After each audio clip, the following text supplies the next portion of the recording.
25 giugno, presso la sede del gruppo di protezione civile del Bignasego, si è tenuta una serata dedicata ai bambini e alla prevenzione. Una lezione interattiva sulle manovre di disostruzione pediatrica delle vie aeree. Alcuni volontari della protezione civile hanno mostrato, con l'aiuto di manichini, la manovra di Heimlich, al fine di rendere i cittadini in grado di risolvere situazioni di emergenza, incitando grandi e piccoli ad impararla, sostenendo che tutti sono in grado di salvare una vita.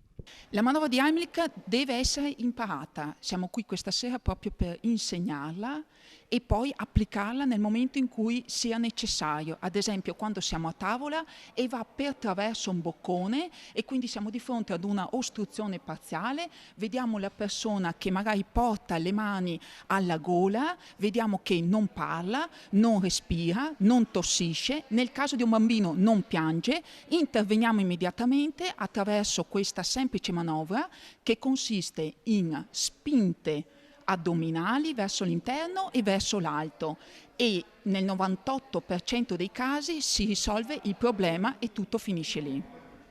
Come gestiamo il panico in queste situazioni? Quanto è importante saper agire e reagire nel momento di emergenza? Il panico si gestisce grazie alla consapevolezza dell'aver imparato la manovra. Se si impara la manovra, nel momento in cui succede, basta un po' di coraggio e poi la manovra ritorna alla mente, la persona la mette in pratica e risolve l'ostruzione nel 98% dei casi.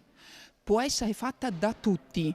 Il 14 marzo sul Mattino di Padova c'era un articolo che raccontava la storia di una bambina di 11 anni di Cittadella che ha salvato la vita alla coetanea attraverso la manovra di Heimlich.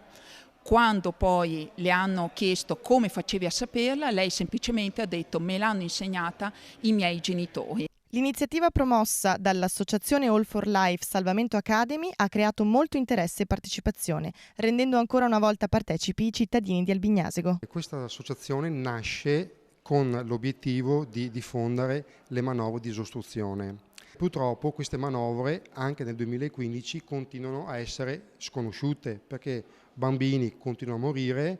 All for Life nasce in primis dall'impegno della dottoressa Perini, poi mi ha coinvolto in questo progetto. Noi abbiamo chiesto ad altri amici, persone, esperti. Noi attualmente siamo in 15 istruttori, di cui l'80% è personale sanitario, fra medici e infermieri, e facciamo queste lezioni che sono gratuite per la popolazione. Non le facciamo solo a Padova, ma in tutto il Veneto. Le abbiamo fatte anche ai dipendenti del Ministero della Salute a Roma. Le manovre sono semplici e noi abbiamo avuto la fortuna anche di insegnare per ben 2 volte a Roma e a Bologna a persone non vedenti.